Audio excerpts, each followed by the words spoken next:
In today's video, we're going to dive deep into the enigmatic character of Amber Freeman from the 2022 movie Scream. Our focus will be on an intriguing theory that suggests Amber may have been captivated by none other than Stu Macher, Billy Loomis's partner in crime from the original Woodsboro killing spree in 1996. This theory arises from subtle clues within the movie, particularly in Amber's dialogues and certain discrepancies when compared to her partner, Richie Kirsch. The driving force behind Richie and Amber's 2022 killing spree was laid out in the film itself: their dissatisfaction with the Stab franchise and their ambition to create a real-life reboot, complete with a fresh cast and the return of some iconic characters. While Richie is often seen as the mastermind behind the spree, the film's directors, Matt Bettinelli-Olpin and Tyler Gillett, propose a different perspective, asserting that it was Amber who orchestrated the entire killing spree. This leaves us with a perplexing question.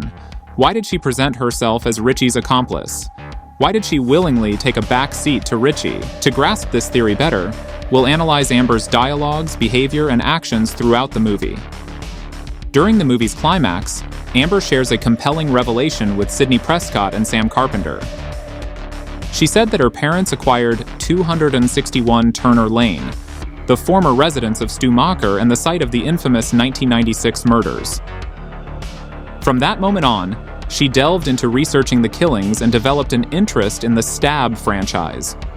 However, my belief is that Amber's fascination extended beyond Stab and was, in fact, centered on Stu. In the climax, Richie expresses his desire to reboot the Stab franchise following Stab 8. In contrast, Amber raises concerns about the franchise, stating, "You know what the biggest problem with the Stab movies is? There's no Jason Voorhees or Michael Myers, no recurring villain." Amber believed there should have been a relentless killer concealed beneath the ghostface mask. This resonates with a real-world sentiment among fans who speculated that Stu might still be alive and should have returned to the franchise. Notably, Kevin Williamson, the writer of the original Scream trilogy, once considered the idea of bringing Stu back in his abandoned version of Scream 3. So, if Amber orchestrated the entire operation behind the scenes and had an obsession with Stu, did this obsession manifest on screen, or was it concealed in subtext? Keep this notion in mind as we explore the evidence. Amber Freeman's character exudes an eerie and complete level of psychosis, driven by a sinister and calculated plan to recreate the original Woodsboro killings that inspired the first Stab movie. Her plan was to position herself as the accomplice while avoiding responsibility for the killing spree. She planned to host a house party that would serve as the backdrop for the climax of the spree. However, her actions lacked a clear pattern. She admitted to killing Dewey Riley to lend significance to her actions, yet Dewey's death seemed more a matter of chance. In the climax, Amber's behavior takes a sharp turn, becoming erratic and childlike. She is often compared to Stu, but there is a substantial difference. Stu's playful nature initially appeared harmless, while Amber, for most of the movie, maintained a calm and composed demeanor.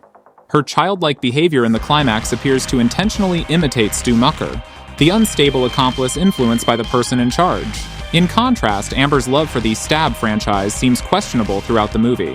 Despite her attempts to recreate the original film, she appears to lack knowledge about it. There are numerous inconsistencies in how Stab is depicted in the movie, suggesting that Amber's intention may have been to create a killer who could be resurrected. Her knowledge about Stu's family life is evident in her decision to target Vince Schneider due to his connections with Stu. This death, I believe, holds significant symbolism for Amber. Given all these considerations, what was Amber's true plan? Numerous inconsistencies surround this topic. Richie's claims about framing Sam may not align with the bigger picture. Could it be that Richie was aware of Amber's plan to emerge as the new Stu from the massacre rather than framing Sam? She lived in Stu's house, adopted his personality during the climax, and expressed her interest in him. In my view, Amber was a calculated, psychotic individual who was fully aware of her actions and goals. If you enjoyed this content, don't forget to subscribe, like, and share. Thanks for watching.